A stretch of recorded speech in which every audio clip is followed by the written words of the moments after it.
Hello, everyone.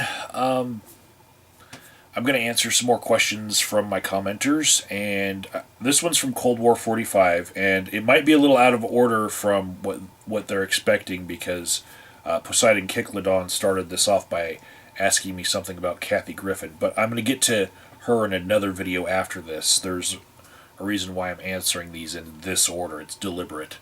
So Cold War 45 asks, do you think Trump will usher the end of the Goldwater rule?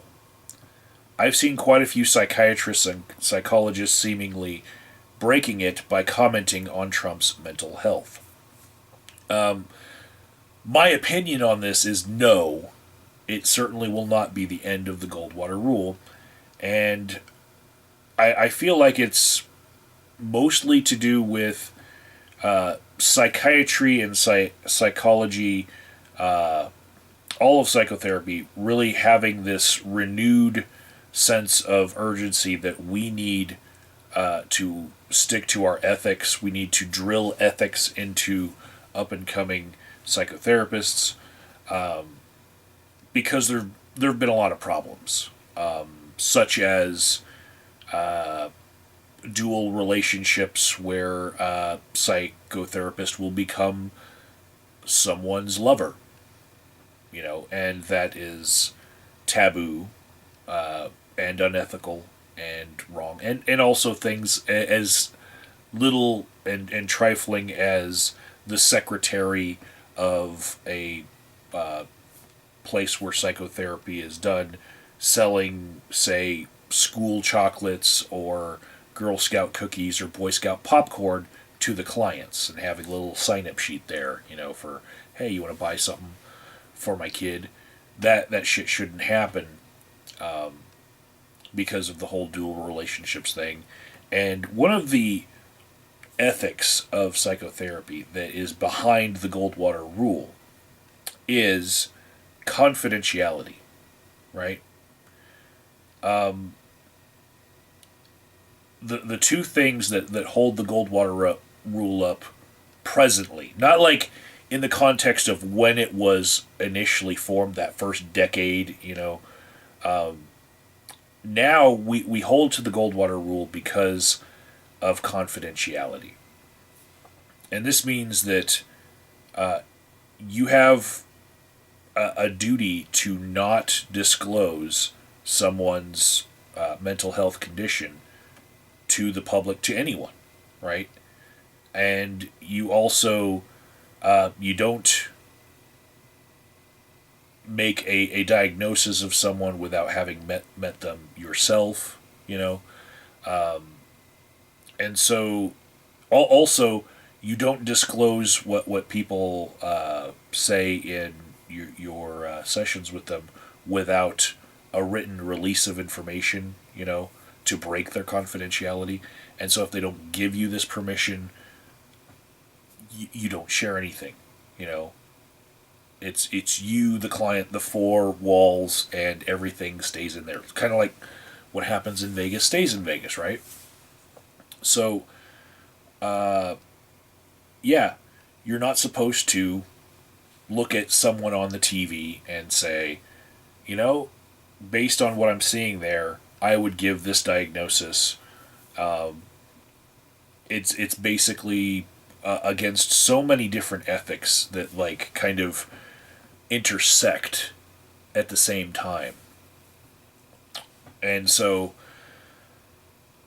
for someone to give their opinion on Trump's mental health, first they would have to see him in person for the purpose of evaluating his mental health, use some sort of standards that are more than just looking at a conversation that he had on TV. Even though I will admit that there's a lot of footage of Trump and a lot that you would have to go by. Even then, you're not using any sort of metrics that are standardized for us to give diagnoses.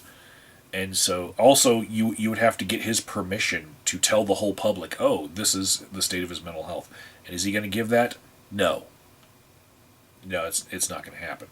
So no one should be commenting on Trump's mental health from a professional standpoint. And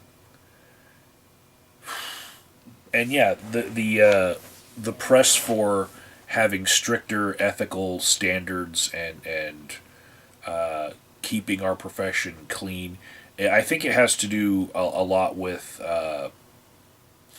say junk science being put out that hasn't been replicatable. You know, where people have been going on like decades of wrong think as far as what is just good science.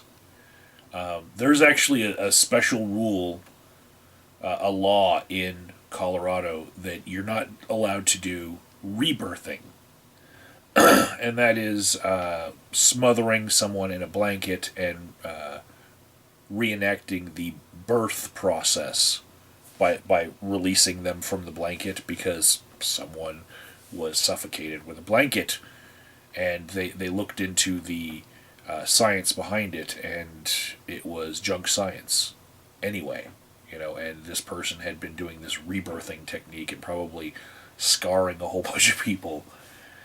So yeah, I feel like with this renewed sense of urgency to get the face of psychotherapy clean from all these ethical violations, and just the way that the news can really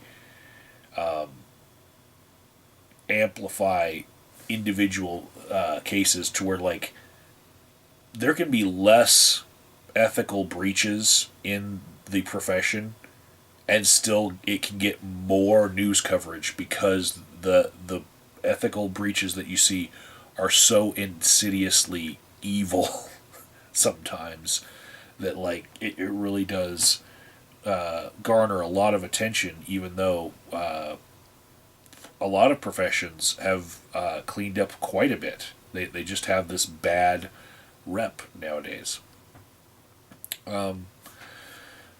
Also, kind of transcending this topic, Trump is not the first person to have people try to impugn his authority by saying that he is unfit for office. Now, you might have seen when somebody feels like someone's argument has no merit, and they might feel like they're being disingenuous about their argument.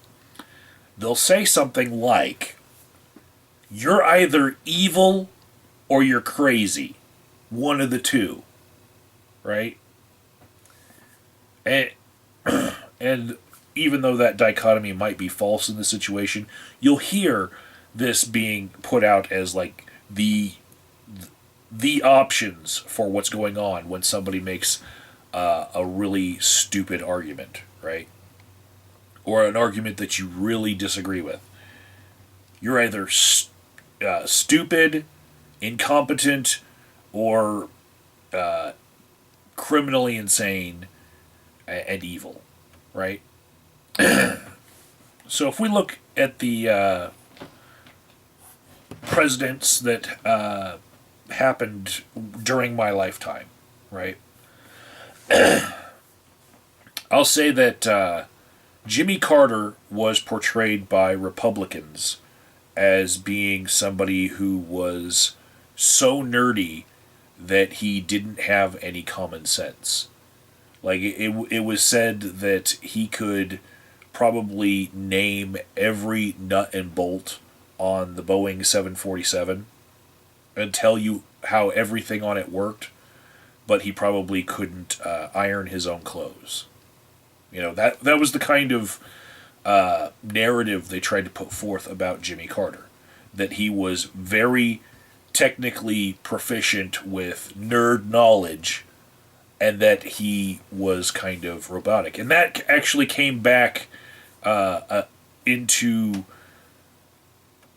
use with Al Gore. When Al Gore was running for president, they started calling him robotic.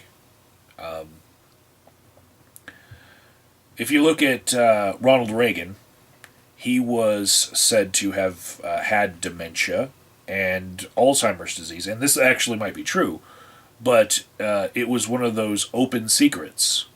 And if you didn't live through that era, that's fine. Let me just point you to the Genesis video for Land of Confusion, right? Go ahead and watch that music video. It's 5 minutes well spent if you need a history lesson on how the world felt about Ronald Reagan and how they were undermining his authority by saying that he just didn't have any common sense left because he had dementia and Alzheimer's disease. Let's see.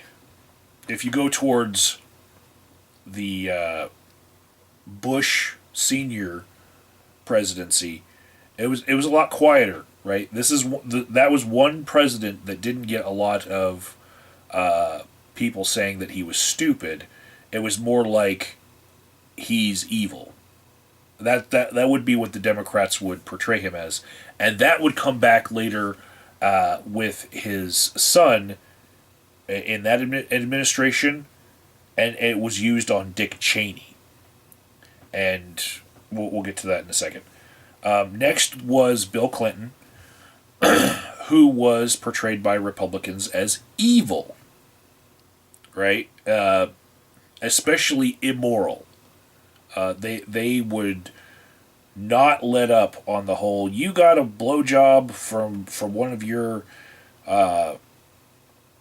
secretaries, one of your interns," and they even today they will keep on bringing up the names of accusers of him. I just saw like Mike Cernovich get on a microphone at some Democrat rally. He like stole the microphone and said, "Bill Clinton raped Juanita Broderick," rah, rah, rah, rah. And there were a bunch of different allegations that these days I think we would have been able to explore them a little bit better with better internet connections. We would have been able to see that a lot of it was probably conspiracy theory. He wasn't probably the lech that they were making him out to be, but it had to do with painting him as evil and immoral, and shoring up the religious base of the right, with their opinions of, if he's that bad sexually with his exploits, then he can't have God on his side, and so after that was George W. Bush, who famously was just lampooned by comedians left and right for the 8 years of his term for being incompetent and for being just a dunce. They dug into his school records to show that he was like a C student and probably didn't even deserve that because daddy paid for college, right? Bunch of no effects songs that I remember that were about him being stupid. Yeah. Until Trump became president, George W. Bush, I think, would have been remembered throughout history as being known as the stupidest president, versus his vice president, which was known as basically Darth Vader, and was called out in like Eminem songs and whatnot. Obama was next, and Obama was painted as a Manchurian candidate, secret Muslim who was going to usher in the end of days because he was probably the Antichrist. All of these different things were said about him. They didn't really get to the he's stupid arguments. They were all, he's evil. He he's cheated the system. He's intentionally evil. He was born in Kenya, doesn't even have a right to be the president in America. So, yeah, most of his detractors were going for the evil angle. And now we have Trump. And yeah, I feel like the argument of stupid is chic again. You know, it is the zeitgeist of our day to make fun of our president, and daily he gives us more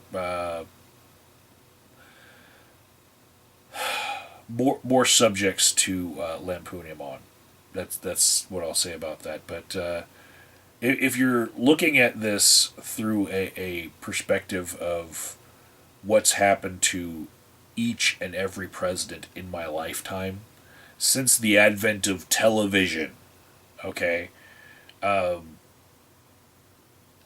each of them has been disrespected by their political opposition as either evil or stupid. You know? And the left tends to use the argument that their opponents are stupid, and the right tends to use the argument that their opponents are evil. Now, that's not always the case, but that is the tendency. And so, given that my profession is going to have just this bent on drilling ethics into new people coming into the profession, I feel like there will always be a majority of psychotherapists that will hold to the ethical standards because they like their job and they get paid a lot.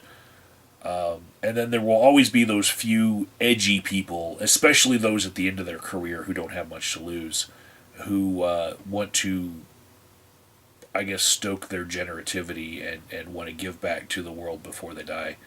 There'll be those that are the edgy few that break the Goldwater rule and comment on whoever is president and their state of mental health. If not their moral depravity,